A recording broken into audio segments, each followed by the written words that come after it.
I'd never seen a sky that colour. Yellowy, black, greeny, purple. It was uncanny. Oh, it was a day and a night that we shall never, ever forget. I couldn't believe that this was happening. First the sky, and then this horrible smell. Really sulphurous smell. Thunder and lightning, and it was horrible.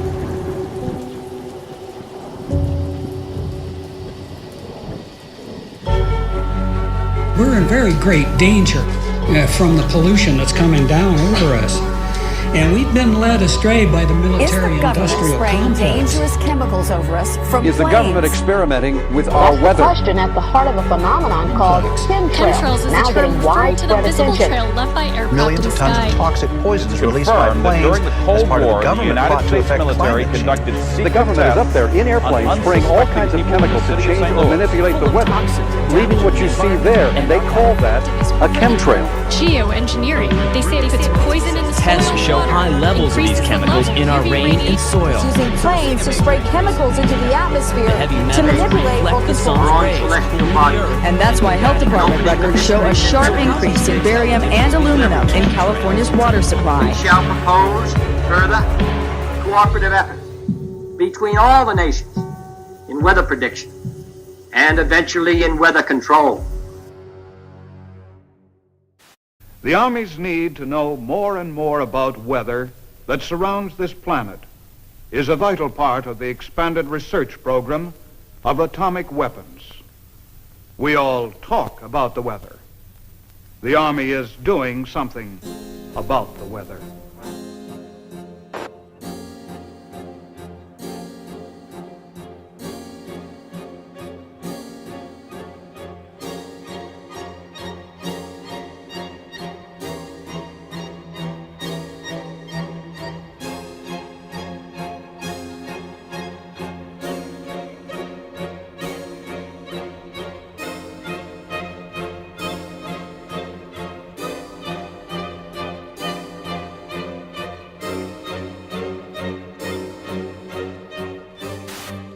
I would like to take you into the laboratory and show you a few of the experiments that led us to our outdoor experiments in converting clouds into snow. Using our home freezing unit, such as this, we can form supercool clouds just like those in the natural atmosphere by taking a tiny piece of dry ice such as this and scratching it so a few tiny fragments fall into the supercool cloud. Long streaks develop. The particles grow very fast. They grow about 1 billion-fold in volume in a few seconds. Many millions of snow crystals form, and we get the same effect as is produced by dry ice. Dry ice is not particularly important as far as the fact that it's CO2. It is primarily important because it's colder than minus 35 degrees centigrade. This is a picture of the first cloud that we seeded back last November. Flying in a small Fairchild plane, and putting dry ice from a small dispenser in the bottom of the plane, and within minutes saw long streamers of snow falling from the base of the cloud and evaporating into the drier air below. Under many conditions, of course, full-fledged snowstorms will be produced in this way. Nature at last has permitted to do a little something about the weather. Using Schaefer-Langmuir techniques, the Army Signal Corps and Office of Naval Research began conducting many of these experiments. In 1947, Project Cirrus expanded to test cloud seeding on a hurricane traveling eastbound 350 miles off the coast of Jacksonville, Florida. They dropped 80 pounds of dry ice into the raging storm, only to realize that the hurricane suddenly changed direction and began traveling back towards the United States. Savannah, Georgia, was hit by record-breaking winds of up to 85 miles per hour. More than 1,500 people were left homeless, and at least 2 people died. The total damage was reported in the millions of dollars, and the project and its participants were blamed for what happened. On the night of the 15th of August 1952, the worst flood in British history swept through the tiny seaside village of Lynmouth. 90 million tons of water devastated the area, killing 35 people and leaving over 400 homeless. 40,000 tons of boulders were dragged off the moors, destroying houses and cars. Reporters spoke to squadron leader Len Otley. He confirmed that he worked on Project or Operation Cumulus, which was also referred to as Operation Witch Doctor. What's more, in mid-August 1952, Alan Yates, a lecturer at Cranfield School of Aeronautics at the time, was asked to take part in cloud seeding experiments. According to Yates, the artificial rain fell over Lynmouth and washed the village into the sea. Newly declassified documents prove that Project Cumulus was indeed going on the day of the flood that year. Project Skyfire, a U.S. forestry research operation concerned with the study of lightning in all of its manifestations. Project Skyfire is aimed at lightning fires in western Florida. In detail, the manner in which your work involves you in the dispersion of clouds, which happen to have some effect on, or rather bring about thunderstorms or what have you. Could you tell our audience something about that type of work?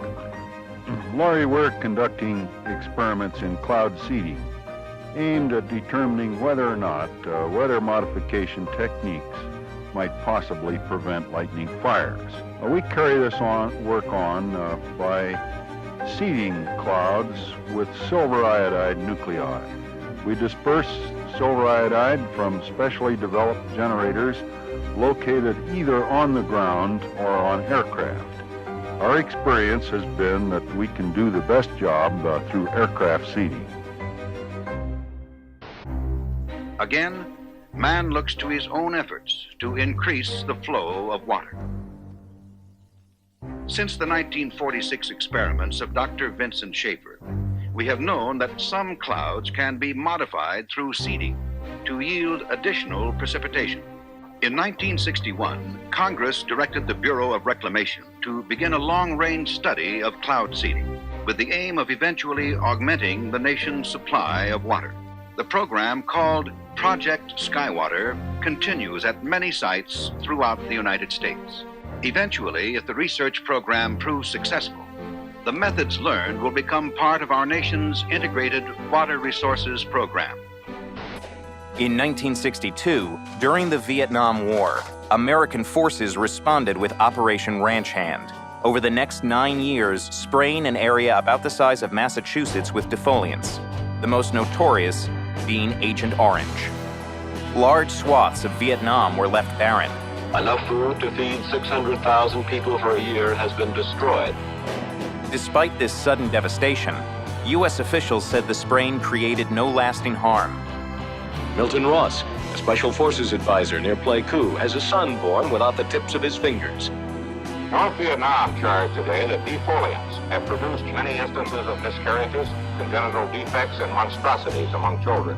The Vietnamese government insisted the cause was Agent Orange. Although that war was long ago, there is lingering anger about the United States' use of a controversial defoliant spread by American aircraft on the jungles there. An epidemic of birth defects, brain damage, and rare cancers still affecting hundreds of thousands of Vietnamese today. According to environmental studies, high levels of dioxin could still be found in the soil in certain areas and had seeped into nearby lakes. Agent Orange was a safe product when it was used in the Vietnam War, and it's a safe product today. I got something to say. I want to know how come the fascist pigs have been seeding the clouds. Right. Last hour and a half. Airplanes going over twice with all the smoke coming out of them seeding the clouds. And I want to know, why that stuff is going down, man. And why doesn't the media report that stuff to the people, man? I'm telling you what happened. The planes come over for an hour and a half and they seeded all the clouds. People of unknown origin were seeding the clouds over the I don't know what they hope to prove, man. Project Storm Fury assembles a team of highly trained scientists and technicians to fly into mature hurricanes. Scientists working on the project were convinced that they could reduce hurricane devastation using a process called cloud seeding by spraying the thunderclouds inside the hurricane with a chemical called silver iodide. This would become known as the Storm Fury hypothesis. The seeding planes fly across the eye and into these clouds, seeding the supercooled water droplets from the belt of maximum winds outwards. As the silver iodide turns the supercooled water into ice, the heat released during this process causes the seeded clouds to grow and develop into a new outer eye wall.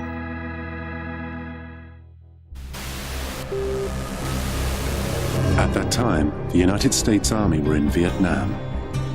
Pierre Saint-Amand was part of the team assembled in a top-secret cloud seeding operation known simply as Project Popeye. In May 1967, as monsoon clouds developed over the Ho Chi Minh Trail, Armand and his team put their new weapon to the test.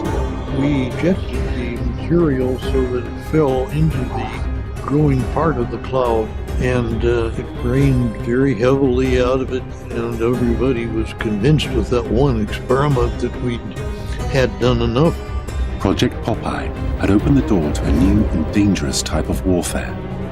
Some said, if you control the weather, you can control the world. Military planners imagined loading the clouds with radiological, biological, or chemical agents and having them rain on demand. They could attack your enemy using the weather, but deny ever doing so. Allegations were made that cloud seeding had not only made jungle paths impossible, it had also killed thousands of innocent people. But this didn't stop governments from continuing to explore ways of modifying the weather, sometimes for highly questionable purposes. And that message calls for new frontiers, new visions. It calls for us taking the steps now that will make us no longer second in space and in science. It lays the predicate and the foundation for the development of a weather satellite that will permit man to determine the world's cloud layer and ultimately to control the weather, and he who controls the weather will control the world. It lays the steps that's necessary to provide a nuclear rocket that will produce benefits that are so unlimited that I couldn't tell you about them if I had all that. July 1976. Strange, unexplained blackouts in worldwide communications plague the globe and are covertly transmitting extremely low-frequency waves, otherwise known as ELF waves. It's called the Russian woodpecker because it was essentially that sort of clicking, pecking sound. In 1982, a report by Pentagon researcher El Ponte alleges the Russian woodpecker signal is actually creating layers of artificial ionization in the upper atmosphere, which means it could have been bending the jet stream and altering global wind patterns. There's been a lot of research in military labs over what you can do with putting radio waves into the atmosphere. Some of the research indicates that one can move the jet stream around and thus induce weather conditions. It's no coincidence that the United States began building its own mysterious array of antennas. HAARP is the High Frequency Active Auroral Research Project, originally a joint effort of the Air Force and Navy in cooperation with a number of academic institutions. Of 180 antennas, approximately 72 feet tall, linked together to function as one giant steerable antenna. Steerable because it can aim millions of watts of ELF waves into one tiny patch of the atmosphere. HAARP is one of several ELF wave transmitters located all over the globe. Working in tandem, these transmitters alter the weather anywhere in the world, potentially changing the jet stream's course entirely. The intense energy being beamed into the sky by HAARP sends pulses of ELF waves into the ionosphere. The waves get reflected back down and pass through the earth and ocean. But HAARP's startling potential doesn't end there. It's linked to a strange phenomena occurring in our skies. On clear days, you can often see long white lines being traced high in the sky. They are contrails of jet aircraft, actually long, slender clouds. Weathermen are finding them especially fascinating because a theory is being developed that those long white lines may be changing our weather for the better. Details from Roger O'Neill. The exhaust from jet engines, usually seen as long, thin trails of white clouds behind high-flying jet airplanes, may be a big reason why there are 30 fewer days of sunshine a year in the Midwest now than there were in 1900. The daily range between high and low temperatures has also narrowed. In the absence of natural clouds, given the correct atmospheric conditions, jet aircraft in high frequency can almost completely cover the atmosphere with clouds. No one is trying to make clouds now using jet engines, but this study suggests that jet travel is inadvertently making our days more cloudy. And someday, weather researchers may be able to use jets on purpose to change our weather. Roger O'Neill, NBC News, Champaign, Illinois. And finally, a federal report today predicted possible catastrophic warming of the Earth by the 1990s with the strong climate change. Hurricane Gloria is moving on the East Coast tonight like a monster out of a science fiction film. 3,000 homes went underwater, and of those, almost 900 were destroyed. From 1987 through 1992, California experienced the most severe drought in the state's history. According to NOAA, an anomaly occurs in the jet stream. The winds appear to change direction, blowing east to west instead of west to east, indicating the jet stream coming into the west is suddenly much weaker than normal, causing a drought. By 1995, the jet stream returns to normal. Here there were huge problems with flooding, intersections and parking lots underwater, homes threatened, people trapped in the river that you see out here behind me, forcing those dramatic rescues. This U.S. Air Force report graphically outlines the military's desire to exploit and manipulate the weather for the purposes of war by the year 2025. According to one of the most harrowing lines in this report, quote, "Weather modification is a force multiplier with tremendous power that could be exploited across the full spectrum of war-fighting environments."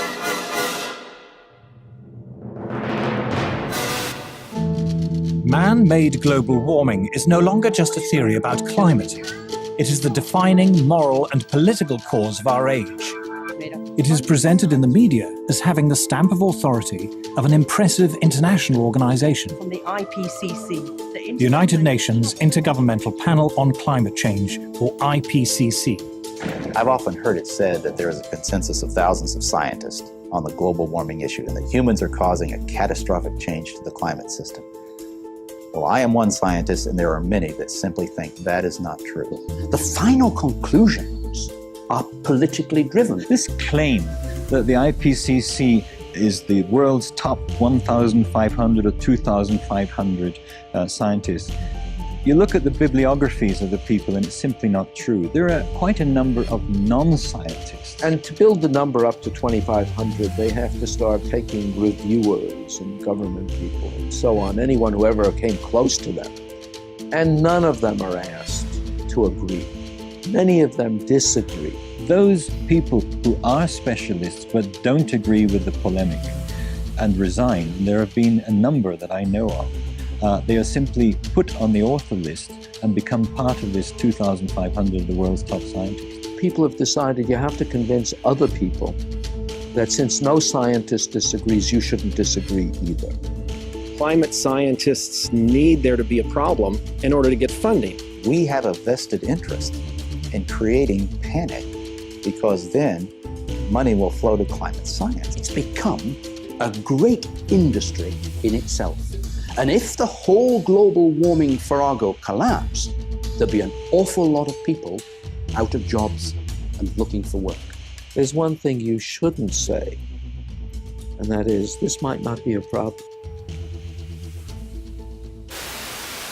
If you go to page 119 of the president's budget, he's anticipating generating $646 billion in new tax revenue from this bill. So clearly the president expects this bill to generate $646 billion in new taxes that even his own budget director has said would be passed on to consumers. So you mustn't have been listening to our testimony that we've had for the last few days with dozens of experts that have come in who have given completely different views. Well, I would encourage you to go back and look at the testimony this committee's heard. Dude, we're talking about that can export millions of jobs out of our economy, out of our country, and testimony's been given just to those numbers. And so we're talking about a serious consequence that there would be on this country. The carbon would be emitted, but it would be emitted in China and India, and the jobs would go to China and India. Do you want to man-made global warming pollution causes global warming. It's my understanding that back in 1997, when you were vice president, Enron's CEO, Ken Lay, was involved in discussions with you at the White House about helping develop this type of policy, this trading scheme. And is that accurate? Is it inaccurate? It's been reported. I don't know, but I met with Ken Lay, as lots of people did, before anybody knew that he was a right. crook. And clearly, you can see why so many of us are concerned about turning over this country's energy I didn't know him well enough economy. to call him Kenny Boy. You knew him well enough to help devise this trading scheme, and obviously we know what Enron and these big guys on Wall Street like Goldman Sachs, and I know you've got interest with Goldman Sachs. No. These people, well, that's been reported. Is that not accurate? No, I wish I did. I'm saying that there are going to be big winners and big losers in this bill. And I think that should be noted that companies like Enron helped come up with this trading scheme that would be Enron. I don't know if this is true or not, that some scientists are trying to figure out a way to block the sun to try to slow down global warming. Yeah, it's a measure of the feeling of desperation that some of them feel. Are they really thinking they could do that? Well, some of them are seriously proposing, and I think it's completely nuts. Yeah. You put another kind of pollution, sulfur dioxide, up to orbit, cover the atmosphere. The sky won't be really blue in the way it is now anymore, but it would block out some of the sun's heat so that we wouldn't have to take the difficult steps to stop spewing all this global warming pollution into the atmosphere. And of course, there are a lot of problems with what they're proposing. You could actually spray sulfuric acid in the stratosphere 20 kilometers over our head and use that to stop the planet warming up in a kind of ugly tech fix. You can spray something into the atmosphere to change. Spray pollution into the atmosphere to stop it warming. How do you do this? You'd start with a fleet of modified business jets and say 20,000 tons of sulfuric acid into the stratosphere every year, and each year you have to put a little more, and this doesn't, in the long run, mean that you can forget about cutting emissions. We will need to rein in emissions. We'll get to it eventually. But in the meantime, we're shrouding the Earth in sulfuric acid. So people are terrified about talking about this because they're scared that it will prevent us cutting emissions. Right, and also that it's sulfuric acid. We put 50 million tons of sulfuric acid in the air now as pollution, and it kills 1 million people a year worldwide. Okay, but it'll be better if we put more in. We're talking about 1% of that. 1% more, we're just killing 10,000 more people. You can do math. What happens to the sulfuric acid after it's sprayed? Does it just stay up there? No, it rains down, but it's a tiny addition to what we're already doing. Is there any possible way this could come back to bite us in the ass? It actually turns out to be an old idea. This was known since President Johnson. You ever look at those planes up there? They have contrails behind them. Maybe all those planes are the contrails. Maybe they're actually spraying chemicals into the atmosphere right now, and Uncle Sam isn't telling us. It seems extremely unlikely. That the United States is not telling something to its citizens? That seems extremely likely to me. Read the newspaper. I think they might have your idea already. This geoengineering idea in its simplest form is basically the following. You could put fine particles, say sulfuric acid particles, sulfates, into the upper atmosphere, the stratosphere, where they'd reflect away sunlight and cool the planet. There's lots of mystery in the details, and there's some bad side effects, like it partially destroys the ozone layer, and I'll get to that in a minute, but it clearly cools down. And one other thing, it's fast. I guess the thing I haven't said about this is it is absurdly cheap. It's amazing how we can affect the planet. The one thing about this is it gives us extraordinary leverage. This improved science and engineering will, whether we like it or not, give us more and more leverage to affect the planet, to control the planet, to give us weather and climate control, not because we plan it, not because we want it, just because science delivers it to us bit by bit. What is geoengineering? It's really two very different things. One is ways that we would alter the amount of sunlight the Earth absorbs, and so cool the planet, partly offsetting the effects of carbon in the atmosphere, and that's called solar radiation management, or in some technocratic way, SRM. And the other one is to take carbon out of the atmosphere, so-called carbon dioxide removal. Before we get on to solar radiation management, let me ask you about the carbon dioxide removal. A Royal Society report here in the United Kingdom back in 2009 said that no method of carbon dioxide removal has yet been demonstrated to be effective at an affordable cost with acceptable environmental impacts, and they only work to reduce temperatures over very long timescales. I think that's exactly right, and I can say that both as an author of that report and as somebody running a startup company trying to capture CO2 from the air. Before we get into the pros and cons of it, how solar radiation management might work. conceptually it's simple. The doing it is not the hard part, but you could use aircraft or other methods to deliver literally tons or millions of tons of very small reflective aerosols, tiny particles, say, to the upper atmosphere. Spraying them out at a high altitude. Correct. Isn't one of the problems with the climate and studying the climate is that it's incredibly difficult to know exactly how it works. It is very difficult to model. Sure, it's impossible to know exactly, but you can still learn a lot. So we actually ran a survey almost a year ago now that took data, high quality data, from 1,000 people in the UK, Canada, and the US to try and understand public support for research on these technologies and what kind of political leanings influence people's decision to be for or against. And in fact, we found pretty broad support for research. But that particular opinion survey that you're talking about, it also came up with the finding that 64% of subjects agree that humans should not be manipulating nature in the way suggested by solar radiation management. Exactly. Well, that would suggest that there isn't particularly broad support at the moment for the theory behind this. There's not broad support for doing it, and I think that's quite a healthy thing. I mean, I'm one of the people who, maybe starting 20 years ago, most helped to open the door to get public conversation going on this thing.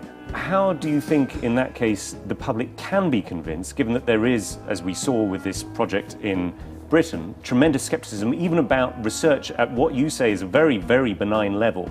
Public opinion will evolve over a long time, and from my point of view, the goal is to try and make that public opinion be able to be shaped by facts as well as possible, and also shaped by people's values. It's not to promote this. So actually, well, it is in part to promote this. I mean, you're a great enthusiast for this, and as you said, you have your own private company, which is...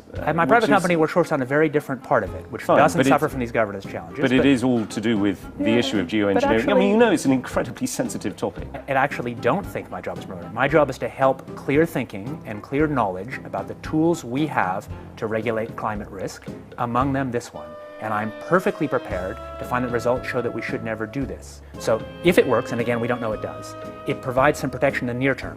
Isn't there a problem, though, that you could end up with different effects in different parts of the world? I mean, you could, for example, find that although you're reducing the amount of sunlight and the amount, therefore, that the Earth is warming up, rainfall is affected in different ways in different parts of the world. Absolutely. Essentially, the scientists and technocrats, including myself, I guess, are helping to invent a thermostat knob.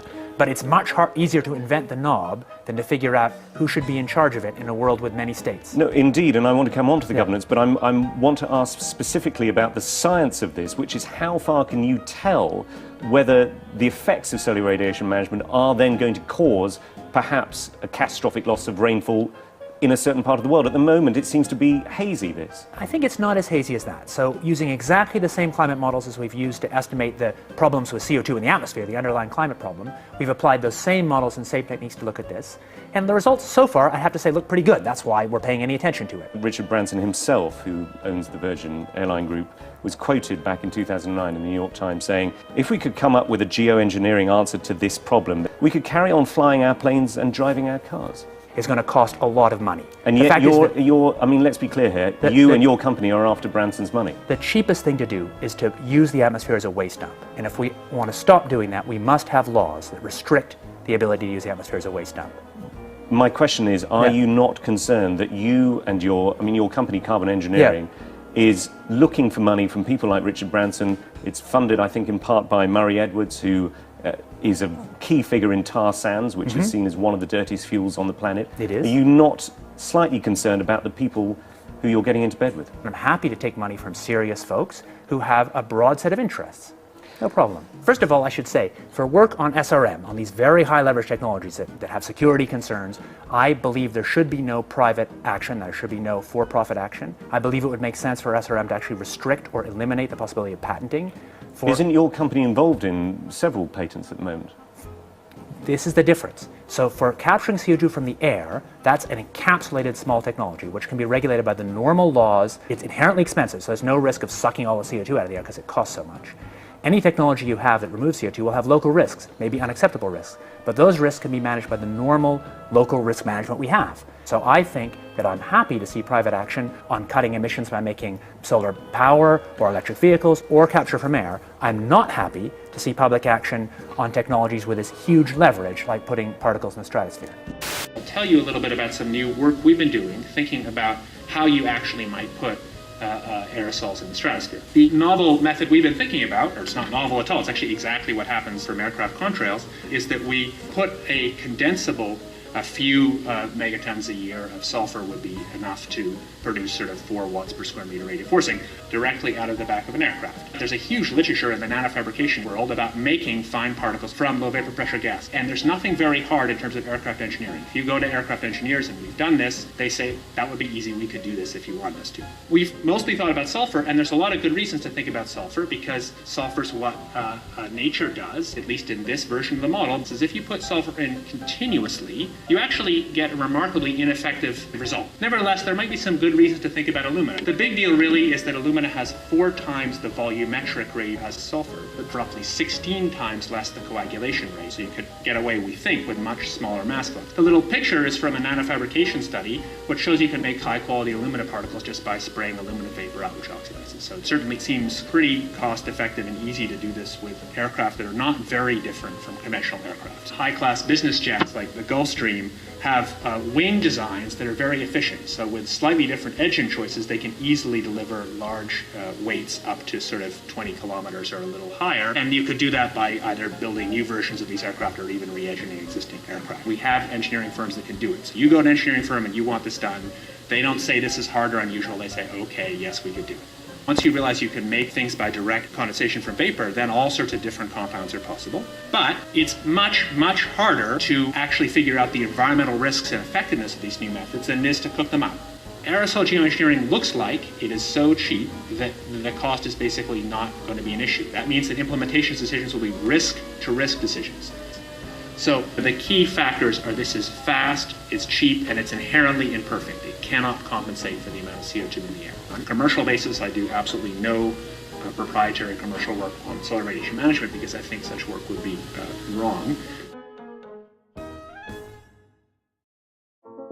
Solar geoengineering refers to a set of technologies that could allow humanity to deliberately increase the planet's reflectivity, and so partially offsetting the temperature changes and other climate changes that come from the accumulation of carbon dioxide. Solar geoengineering can be very inexpensive. The cost might be something like $10 billion for the whole planet. That sounds like a lot of money each year, but in fact that's something like 1/10,000th of global GDP.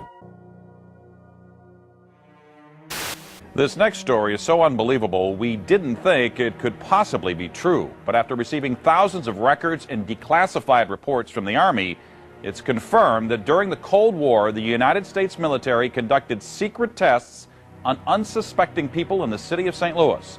Lisa Martino-Taylor's life work has been to uncover details of the Army's ultra-secret military experiments carried out in St. Louis and other cities during the 1950s and 60s. This study was secretive for a reason.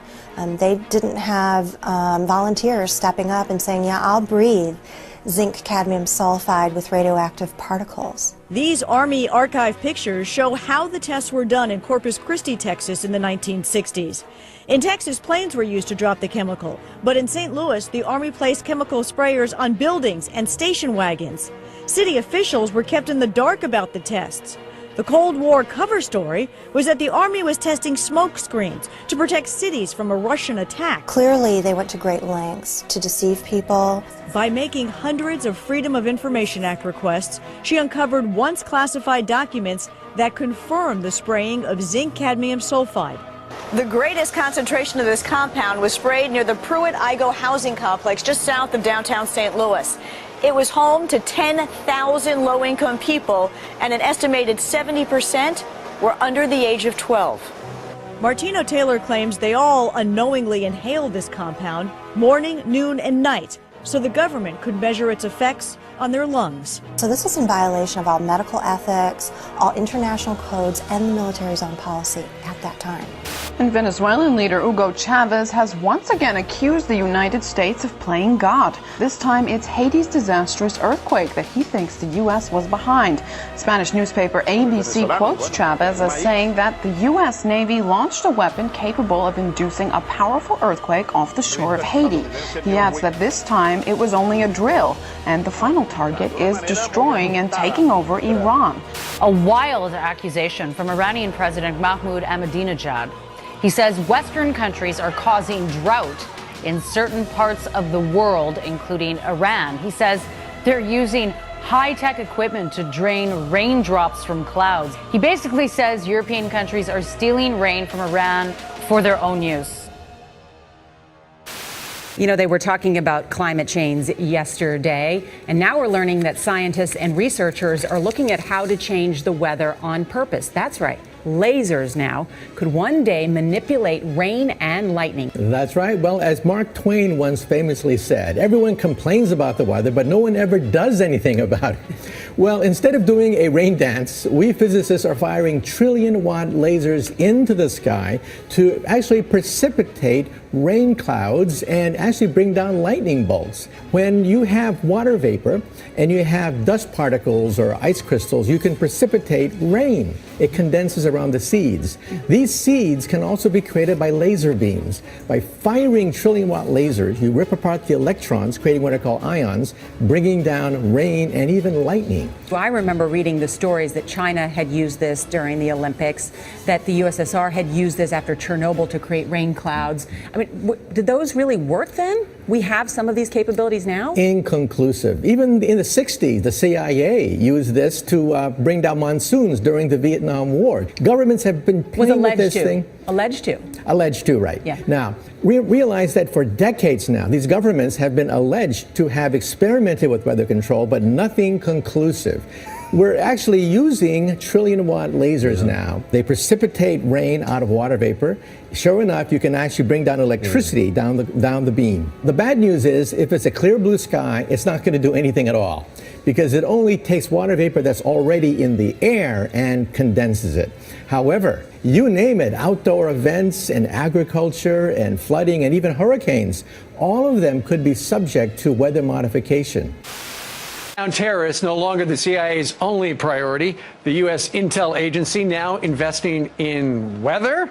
Well, they're looking into something called climate engineering or geoengineering, which is a way to manipulate the climate to mitigate the effects of global warming. And they think that maybe this might pose a national security threat in the form of exacerbating water shortages or causing more regional instability in places like Darfur or in India-Pakistan region, in the Kashmir region. So they want to find ways of mitigating climate change, and they're investigating, are there possible ways of doing that? Scientists have been researching this have been thinking about this for quite some time. There are two general ways of engineering the climate. One is called solar radiation management, which is putting particles into the atmosphere. So like if you think of a volcano explodes and it releases particles and that cools down the planet. So that's one way. You can put a balloon up in the atmosphere and spray particles. And then another way would be to possibly bring down carbon dioxide out of the atmosphere in a process called carbon capture and storage. They're basically funding research by the National Academy of Sciences. Okay, so the CIA is not trying to control the weather. We've tried that before and it doesn't really work, but they're trying to impact climate change. They want to have a lot of tools in the arsenal in case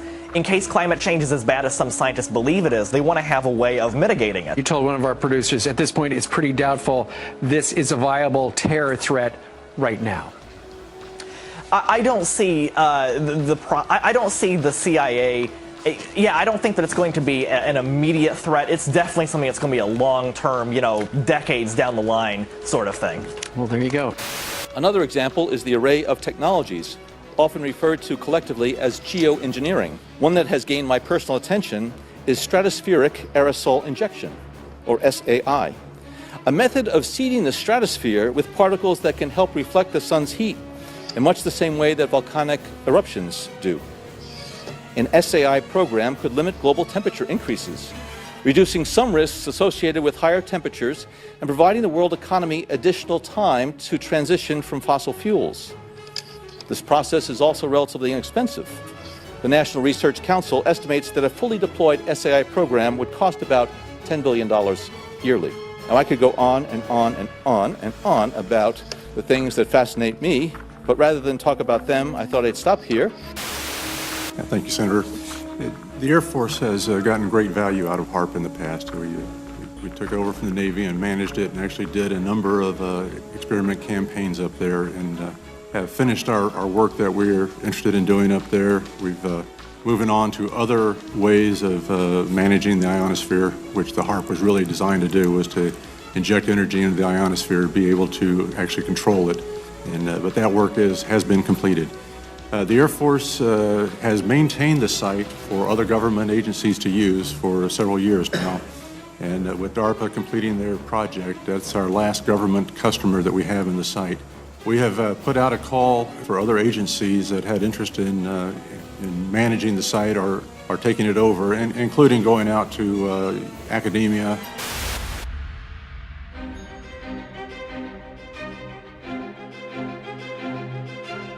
International corporations are modifying our weather all the time, and they're modifying it in ways that cover thousands and thousands of square miles. Programs are impacting microclimates needed for our crops to survive and needed for pollination. The other issue is that a lot of times we're talking about mitigation for climate change. It's rather an undefined term at this period of time. And so what happens is that many times we're talking about artificially putting chemicals like sulfur or particulates into the atmosphere in what they call geoengineering schemes to reduce, supposedly, global warming. And if you take and you put up into our skies chemicals to reduce the amount of sunlight reaching the earth, you are going to begin to reduce crop production. Without the process of photosynthesis, whereby plants from direct sunlight gain the energy to grow, to produce crops, we are going to find ourselves, if we mitigate in that direction, impacting the crop production not only here in the United States, but worldwide. What you're seeing now, a lot of times many scientists know, especially at NASA and in other areas, that the skies that we're seeing are not normal cloud formations. These are man-made. In California, the State Department of Health drinking water tests were examined between 1970 and this year, and we found unusual spiking in barium, aluminum, strontium, manganese, and all of these spiked at the same time in various drinking water supplies across the state of California and also in Arizona. So what's happening with these atmospheric tests is that aluminum, as one example, gets into the root systems of our trees, and it looks like the trees are dying of drought, but they're not. Many of our forests in Redding, California and other areas are dying from warmer temperatures produced by persistent jet contrails, also impacting tree health and crop health. They know from scientific studies back in the 1970s that they deplete beneficial ozone in the atmosphere by releasing nitric acid. The death dumps, otherwise known as chemical trails, are being dropped and sprayed throughout the United States, in England, Scotland, Ireland, Northern Europe, and I have personally seen them not only in the United States but in Mexico and Canada. Birds are dying around the world. Fish are dying by the hundreds of thousands around the world. This is genocide. This is poison. This is murder by the United Nations. This element within our society that's doing this must be stopped. I personally have observed the planes in Lincoln, Nebraska at the Air National Guard. They have no markings on them. They're huge, bomber-like airplanes with no markings. This is a crime. Crime against humanity, crime against America, crime against the citizens of this great country. What is wrong with Congress? This has an effect on their population and their people and their friends and their relatives and themselves. What's wrong with the pilots who are flying these airplanes? They're dumping this crap, this poison, on their own families. Somebody in Congress has to step forward and stop it now. Thank you. I'm Ted Gunderson. I conducted air sampling, I conducted soil sampling, and I was getting high levels of these contaminants. When I started asking the question again under a new commander, I never in my life thought I would have somebody look me in the face and tell me, "Is there something wrong with you? You've been looking really depressed lately. You know I can put you under a mental evaluation for up to 120 days. Who would take care of your daughter?" Because I was divorced at the time. As soon as I heard that, I knew. It validated everything I ever thought. And I thought, I've spent 9 years of my life trying to protect human health, and here we are violating law after law after law. Just sitting here, instead of protecting the people, we are poisoning the people. And you ask yourself, if this is true and we are spraying the people, where are the pilots? Where are the people? I don't know if you pay attention, but look at Snowden. Look at Manning. People don't come forward because these supposed Whistleblower Act protections that you have, are not enforced, they're not supported, and they really don't exist. Geoengineering is occurring, it's been occurring, it is not new, and your tax dollars are funding this. So it is unethical every day for all the other people that are out there that work in preventive health, or even physicians that aren't speaking about this. They need to. The biggest hurdle that we have is disinformation sites. I never say them, but I'm going to today, so that you know if anyone ever gives these to you as a reference to debunk you, it's Metabunk and Chemtrail Science. Those are two websites that are ran by a government shill named Mick West. He is a computer gaming programmer who tries to tell you about persistent contrails. So somebody who isn't even credentialed in chemistry or physics or ecology, none of that, is trying to tell you that you're crazy. You have to understand that I have met people who used to be purposeful disinformation trolls, as we call them. These people are paid to get you on board to believe a website or an article. So I just want everyone to know and understand that of all things, of all the freedoms that we are losing, geoengineering is the #1 issue that we are facing. Because you can have guns and money and you can have everything. If you don't have food and water and you are dying of respiratory or neurological illnesses, what does it matter? So you've heard about vaccines and you'll hear, about smart meters and you'll hear about other issues. These are all systemic effects. We are getting overexposed to toxins. People will tell you fluoride's in the water, but it's not a lot. It is a lot because you're getting it everywhere in your food, water that you drink, and you're getting it in your vaccines. Our bodies cannot metabolize these toxins. There's the debate. Is it a condensation trail or a chemical trail, something with an additive in it? And I couldn't bite the chemical trail issue for a long time. Give me a reason, give me a motive. And so I started time-lapsing the sky. And there was this one day where I saw a series of planes go by, but one trail persisted and the others didn't. And as that trail slowly faded away, 2 other planes came along. One hit the exact end of it and another went through the middle. How could these planes be aware of, or better yet, even be remotely concerned with what's going on with the debris from another plane? And as I time-lapsed the sky more and more and more, and at higher and higher resolution as the technology improved, it was a godsend, because you could see even the little planes were part of the bigger program. So they had to be at a precise place at an exact time to reveal a disturbance in a trail that may have only been in the sky 10 seconds. It went beyond correlation. And we're dealing with a massive, massive ballet in the sky. Yeah. We've got a program that is loose on the planet and is this guise of climate change, but it is this program we're seeing at work. As I became more aware of technologies, I looked at these clouds, at these patterns with different eyes, with a different understanding. And what I've learned is that these chemtrails help the technology align these patterns, align these vibrational structures which direct our weather today. When I found out about this first, I couldn't believe that I had never seen it before, because I'm from County Wexford, which is known as the sunny southeast in Ireland, and we have always boasted the highest sunshine hours in the country, and we are also underneath one of the busiest air corridors in the world.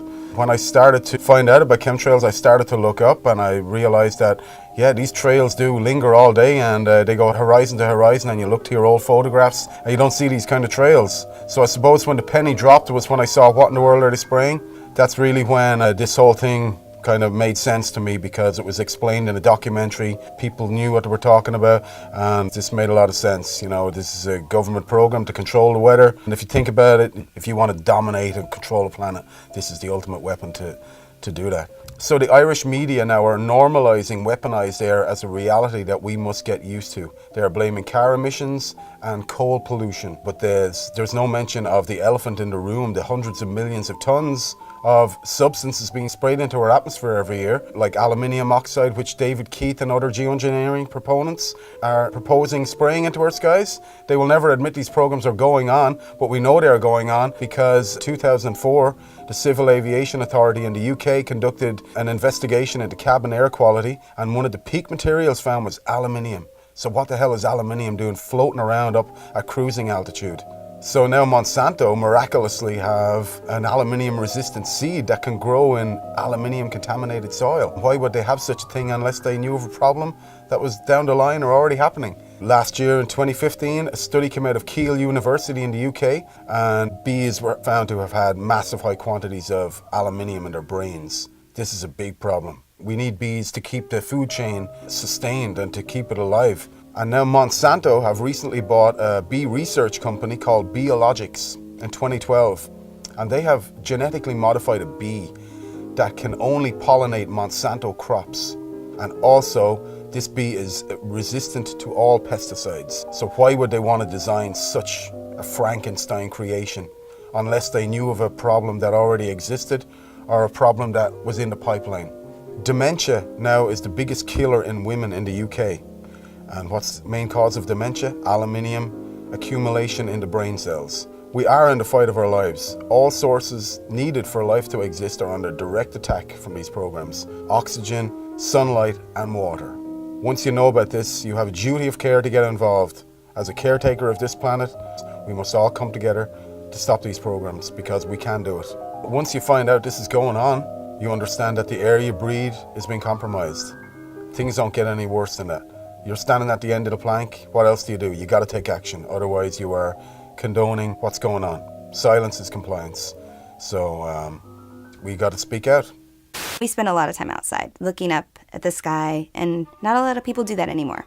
March 14th, 2014, in Eureka, California, I was driving the vehicle with my 2 kids, and we were watching this chemtrail for about maybe like 5 minutes it had been going. And I noticed that there was this large flash that lit up the entire sky, similar to what lightning would do. So we're driving towards the sunset, and the drone was coming this way, and it came over, and about there, that's when we saw the light, and then it went straight down from that angle. The difference that I'm finding when I see a drone spraying compared to an airplane spraying is when the drone sprays, it seems that it's more of an upward angle from the ground to the sky, as if it was launched from right below where it was. And with the plane sprayers, it seems like they go from one side of the horizon to the other side. The reason that the people probably stand on the sidelines is because, you know, they don't really want to stand out. And I don't mind standing out. That's part of my personality since forever. So, you know, everybody's in their car looking down, watching the news. I'm outside, looking up. I've become aware, and it seems to me like more people need to be aware or should want to be aware.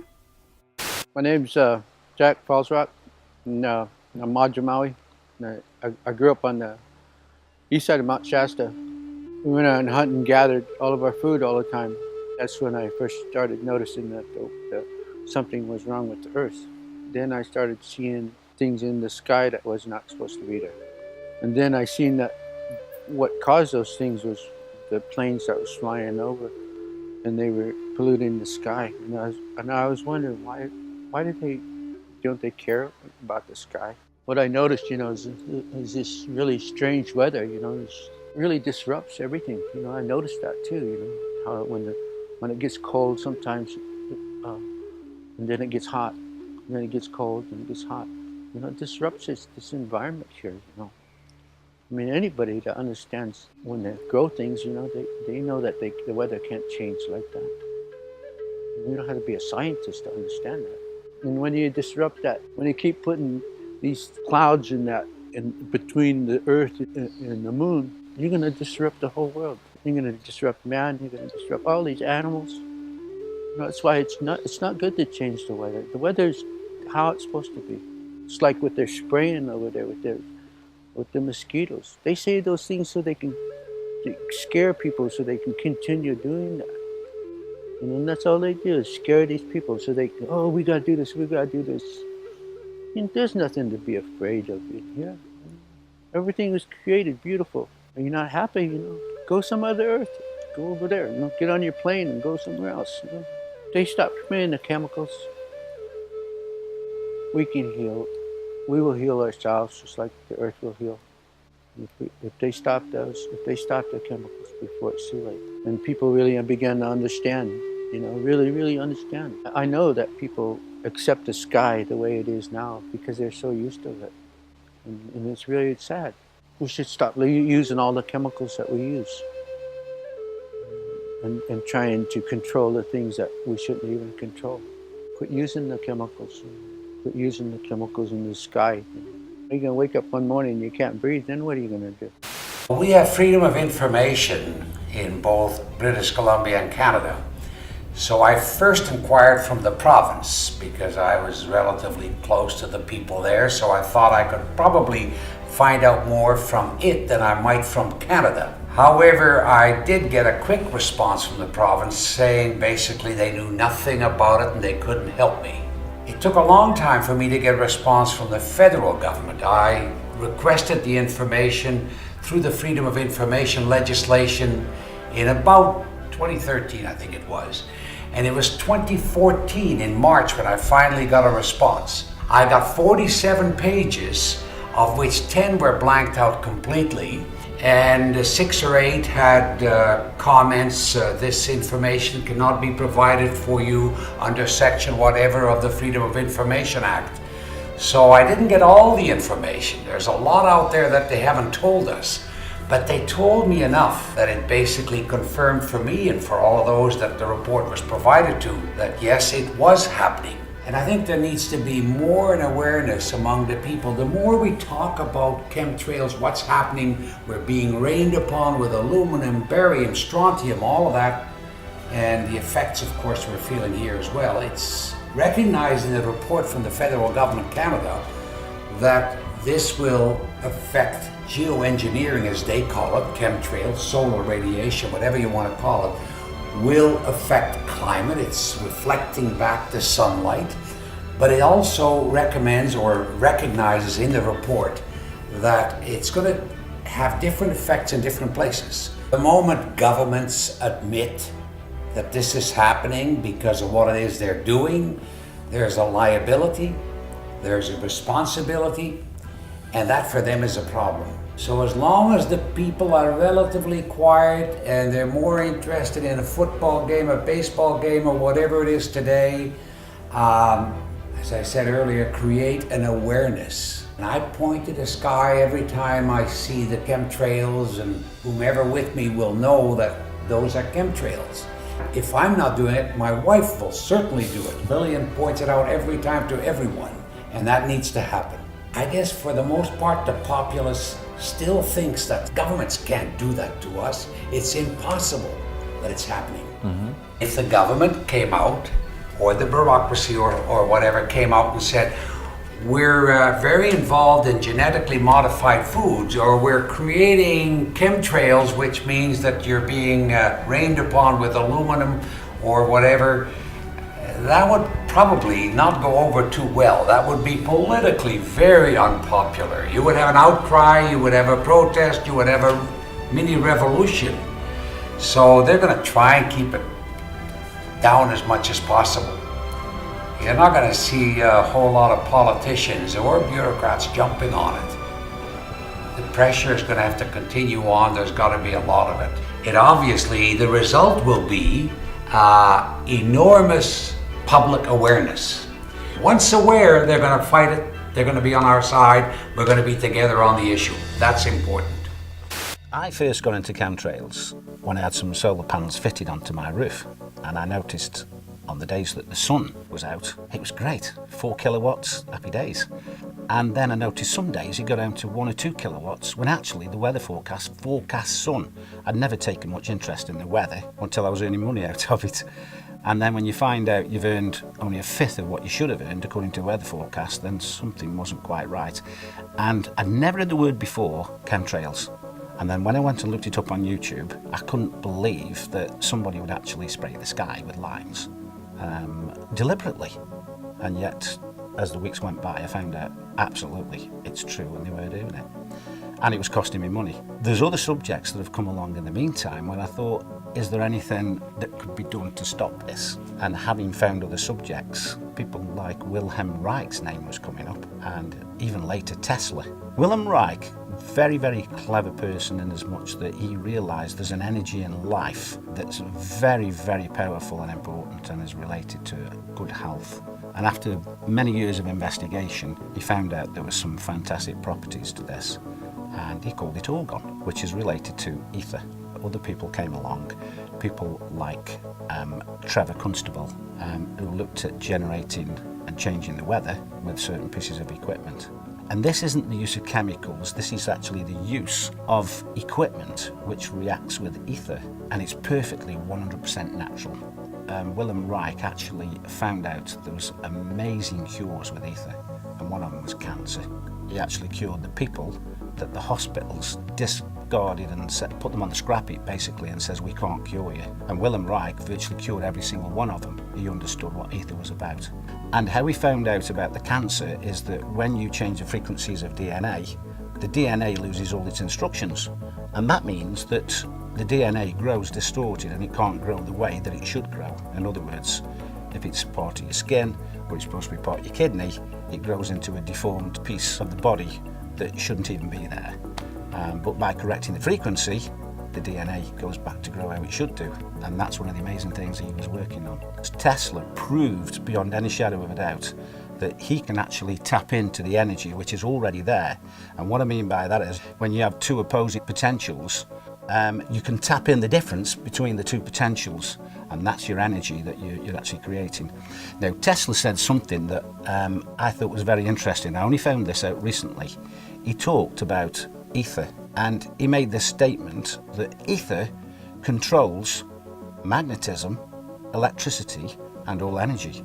Now, to actually come out and say that, he must have had some basis as to why. We know that Tesla based all his works on facts and many, many experiments. And of course, we use many of Tesla's technology today, both in electricity, magnetism, etc.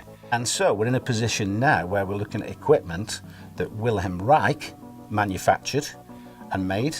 We're looking at the way that he used it and he generated it. Now, Wilhelm Reich, he actually was called into places like California when it hadn't rained for months and months. In fact, some of these poor farmers were going bankrupt. He actually went to a place where it hadn't rained for many years, and after about 6 weeks, he did start to develop a very small amount of rain, but a moisture came into the area where all the plants started to flourish. According to what his daughter said, that area continued to flourish for another 50 years. The other thing that Wilhelm Reich noticed is the texture of the rocks changed from being crumbly to having some body back to it again.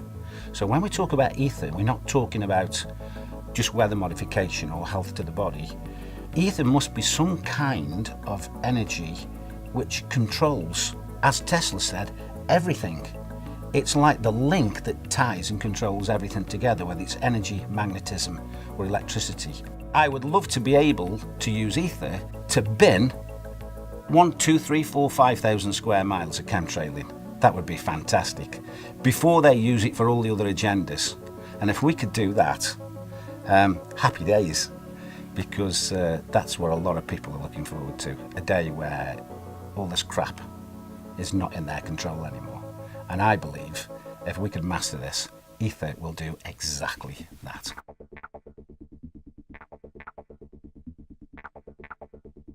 Tonight we're going to talk about this. We're going to talk about the sickness behavior. We're going to talk about why people are having these problems. We're going to talk about how the trails are affecting us, because they are now. There's no doubt. Even the EPA said so. They just made mention of it about, a couple months ago, actually, last summer. They admitted it. The EPA said it's affecting you. 888-673-3700. That's 888-673-3700. I'm Clay Lewis. You're listening to Ground Zero, and we'll be back. In the United Kingdom, they just published their mortality statistics for 2016. And you'd expect, okay, what's top 3? Cancer, heart attack, stroke. Always has been. Number 1, dementia. Number 1. Which of course includes Alzheimer's, which is caused by aluminum. They found carbon nanotubes in Parisian lungs. In Turin, half of the children had severe DNA damage from nanoparticulates. And there's a study that came out recently showing how nanoparticles interfere with the nuts and bolts of the internal workings of your cells and cause rheumatoid arthritis, which is just one of the very many autoimmune diseases we're all coming down with. We don't need any more evidence. We need to get this out into the public consciousness and say, oh, hell no. I wanted to let you know that there was a study that was released back in the summer of 2016, the Environmental Protection Agency.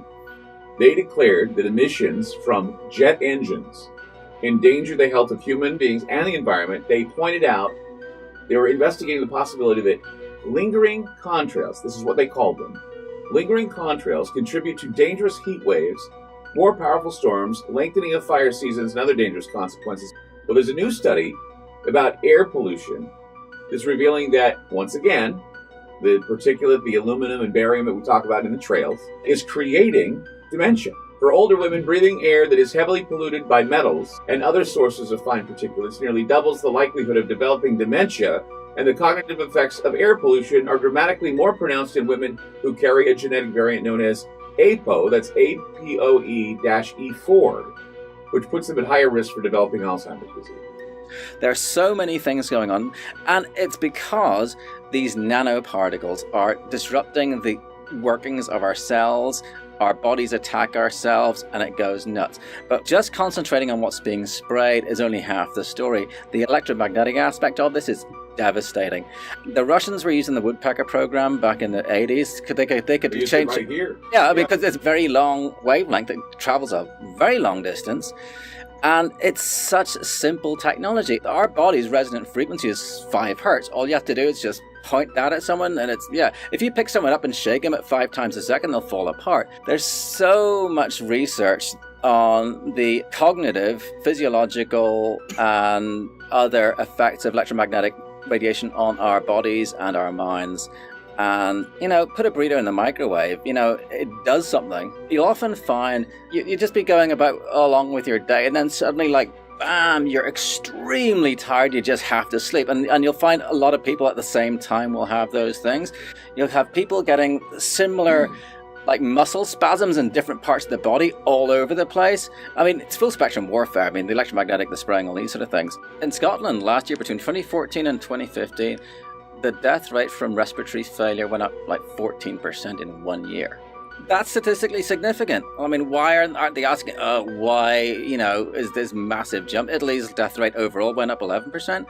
This is carnage. So when you're looking at the spraying, it could be private contractors doing it, Sure. Weather modification, it could be a number of things that they're doing. Geoengineering, of course, Matt, he was the one that introduced me to the idea of geoengineering being used and doing the studies of geoengineering. That's what we talked about the last time you were on the program. Well, you heard that now the bees are an endangered species. Exactly. I was reading about that the other day, that they now have made them an endangered species, and that's frightening.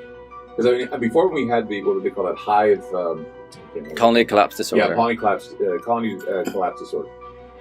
They said the colony collapse disorder could be because of Roundup, Monsanto. You name off all these things.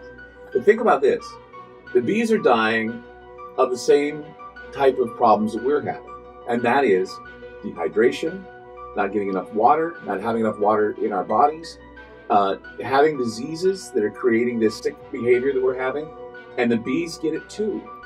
Even people who have good night's sleep are not feeling it. They wake up tired, they wake up dragging, and so what else could it be but something environmental, something toxic that we're being exposed to? It's got to be above government because it's global. Right. They're doing it all over the world. Yeah. China, Russia, everywhere. And then that's the thing. If we don't know who, then we don't know all of the answers for them, and they can't make a solid opinion. One of my biggest frustrations is the line, "They wouldn't do that to us." I've heard that too. Why would they do that to us? Because they have families too. And I tell them, well, I have a genetic disorder that makes me prone to cancer. And why? Because they were testing nuclear weapons in the West Deserts of Nevada, St. George, Cedar City area in Utah. My family was subjected to that radiation, which caused some DNA problems, and it got passed down to me. And your son. Yeah, and my son. They did that because they felt that was more important than the lives of people. Spend a few bucks, get your rainwater analysis, you can get your hair analyzed, and I have footage of these sprayers, and they show up on flight radar. I don't know any airline that does not spray. They aren't told, oh, by the way, turn this switch when you get to a certain point. It's all done centrally. There's plenty of patents where the substance actually gets injected into the exhaust. I mean, there's a US Navy patent called the powder contrail generator. There's so much freaking evidence. It's insane. Technocracy, this is a crackpot idea dreamed up in the 1930s. They wanted to replace the economic system with an energy-based thing. But if you have a gold-based economy, you know how much a loaf of bread is worth and compared to the amount of gold there is. But with energy, you have to know how much energy is being stored, transferred, whatever, at all times. Hence, smart meters, smart every freaking thing, reject it. The official line on this whole thing is, oh, we're all gonna die from global warming and we might just have to spray sulfates into the sky to reduce global warming. David Keith, Ken Calder, and Alan Roebuck are the three main guys who go out to do this stuff. They'll only talk about sulfates, but their own papers say, actually, sulfates don't work. They stick together, they fall out of the sky. Instead, you got to use nanoparticulate aluminum, barium, strontium, magnetite, and so on. And this character Dave's research, according to US Code 50, section 1520A, I think, it's legal to spray chemical and biological warfare on a civilian population as long as you call it research. So it's banned as warfare, but you can do it in your own populations.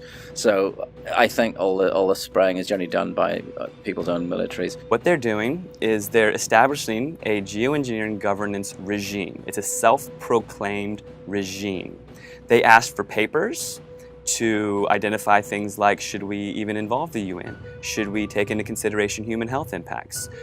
What role will public perception and opinion play while we establish this solar geoengineering governance regime, self-titled regime? So Patrick and I, we independently submitted papers. I hired a PhD. My paper delved into the human rights aspect, that we have the right to environmental decision-making participation. Both of our papers were, of course, rejected. It is their plan to do full-scale deployment. They claim that all of the research that we've been seeing, these grid patterns, are research. They're admitting to it. The chemtrails, the geoengineering, the solar radiation management, okay, and now you can even look up the Solar Radiation Management Governance Initiative, SRMGI. Okay, it's an initiative to govern their solar radiation management, which is chemtrails, which is geoengineering. So these people are meeting, 24 scientists behind closed doors, to develop the plan for the regime to take hold to go full-scale deployment. Some days don't have chemtrails, right? Some days are clear. And really, the more clear days you get in a row, the more likelihood it is that you're gonna get a grid pattern coming up. But this irregular pattern of appearance where you not only have no lines in the sky, but you also don't have the air traffic. Okay, listeners, feel free to look up at your sky, look at that air traffic, see those days where there's nothing going on. And this irregularity in the appearance it's the clue, it's the first clue for the newbies. Chemtrails are also called solar geoengineering, it's also called solar radiation management, it's also called stratospheric aerosol injections. Okay, and what they like to do is they like to confuse us with the terminology. It's all one thing, right? It's all chemtrails, it's all geoengineering, it's all solar radiation management, stratospheric aerosol injections, whatever word you want to give it, it's all treason. It's very, very obvious that chemtrail does not behave like an actual cloud formation. It forms out and fades into a milky haze, all right? Irregular pattern of appearance, the number of trails seen simultaneously at a given time. When you're sitting out there and it's a normal day and then all of a sudden a dozen planes show up and grid the sky, whereas you've seen 3 planes all day, something is going on there. That's it. It's that simple. How come all of a sudden all the planes show up at once and zigzag the sky? We got broken trails, all right? Things are going on where they're mixing chemicals in the sky. They're using the atmosphere as a laboratory. That is a quote from NASA. Using the atmosphere as a laboratory. Okay, the exhaust is often coming where the engines are not. Okay, this wakes the people up. In 1983, we had 50 companies, right? 90% of the media. 1983, 50 companies encapsulated the 90% of the media. Now it's been consolidated down to 6 companies. Those 6 companies are owned by just a couple families. Everything is controlled. They hand a script to the entire nation. And your local broadcaster is reading something that was planned to build your mental construct to control the way you think about everything. A child's happiness is priceless, especially on a birthday. A child's happiness is priceless, especially on a birthday. A child's happiness is priceless, especially on a birthday. A child's happiness is priceless, especially on a birthday. A child's happiness is priceless, right? Especially on a birthday. A child's happiness is priceless, especially on a birthday. A child's happiness is priceless, especially on a birthday. A child's happiness is priceless, especially on their Civil society actors that, quote, manifest the will of the public. They call these astroturf because almost everything has been co-op. They contemplated how they were going to convince us that we need solar geoengineering to block out the sun. They say society is lousy at strategy, but we are not. A few suggested that to shift the conversation in productive ways, geoengineering will be characterized publicly as a terrible choice. We'll start the conversation by introducing them this problem, and we'll tell them that it's a horrible idea. Problem, reaction, solution. So here they come out immediately. Geoengineering, a horrible idea. Geoengineering climate fixes could harm billions. During this short time frame, Forbes magazine, Washington Post, chemtrails are not real, showing a picture of chemtrails. So if you're new to this, you're being educated by your trusted news sources, okay? And they're telling you there's nothing to see up there, don't worry. But wait in 6 months, they're gonna tell you they've got a cure for global warming, and it's identical to what they have proven to you does not exist. Geoengineers to spray sun-reflecting chemicals from a balloon. They think that we're so dumb that we see the lines coming out of the planes, we see these rare halos going around the sun, and then all they have to say in the newspaper is, well, we're gonna use balloons, don't worry. Geoengineering gets green light from federal scientists, 2017. March 25th, we've got new clouds for you, 12 of them. 12 new clouds? And how does this correspond to this entire agenda push? And the name for these vapor trails, Homo mutatus, which literally means man-made. The World Meteorological Organization has decided to add 11 new cloud classifications. That's to their international cloud atlas, and this is a big deal because it is the first time they've added anything in 30 years. Forget being on cloud 9, we are on cloud 12 because that's how many new types of clouds have been added to this historic update coming from meteorologists. I'm a little biased, right? Exciting stuff, guys. All right, so the new types include the Volatus or roll cloud, which has been designated as a whole new species. You can see it gets its name from this long horizontal tube-like shape. Next one up, we have the cavum, or the hole punch cloud. This big circular gap is sometimes caused by aircraft taking off and landing. Very easy to see, right? Makes sense there. And we also have the spiritus. These are gorgeous. It's actually my favorite. It's kind of looking like it waves while you're underwater. I mean, these are actually beautiful. I mean, check these out. And then finally, we also have the big surfer waves of the Fluctus cloud. So beautiful, right? There's just a sample of the new additions that we have. Meteorologists, sky watchers, daydreamers, we're all geeking out, guys. The meteorologists are all part of that same program. They're all getting handed a script and they're told to read it and they have no choice. And already it's time for governance, okay? This is something that they just shoved down our throats for the past few months, and they say they're gonna be doing it in the future, and they say don't worry that it's not real 6 months ago. Now they're already talking about how are they gonna govern it. They're pushing this agenda full speed ahead. They're already talking about how to govern something that we're still slowly waking up to, that they're gonna be doing it to us publicly.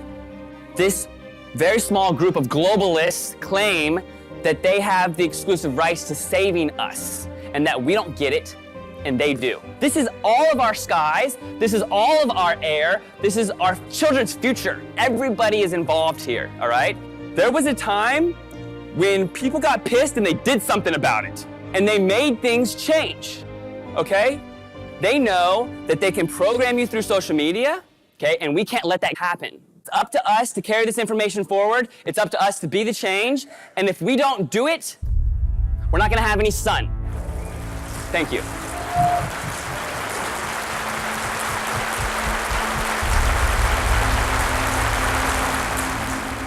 For in the final analysis, our most basic common link is that we all inhabit this small planet. We all breathe the same air. We all cherish our children's futures, and we are all mortal. Geoengineering, chemtrails, forced vaccinations, population control, weather modification, war games. We have not given consent. You cannot spray the atmosphere with toxic chemicals and expect no ramifications. These chemicals go into our food, our air, and our water supply. Ill effects of these have been recorded as headaches, flus, breathing problems, skin problems, and my major concern is Alzheimer's disease. Aluminium causes nerve damage. Fluoride in the water works with aluminium in the air to cross into our brains. At this moment, about 24,700 young people around the age of 30 and above have Alzheimer's. In the next 10 years, 400,000 people in Australia will have dementia. It is now the third leading cause of death in Australia. About 10 years ago, I did a degree in environmental management. It's concerning to me that in that short time, we were brainwashed to believe in population control, that our Earth could not sustain itself if we didn't intervene. The Earth has enough resources for everyone. We need to change our thinking, but also change our actions. If you have never heard of these terms before, then please start looking at the sky and make your own decisions.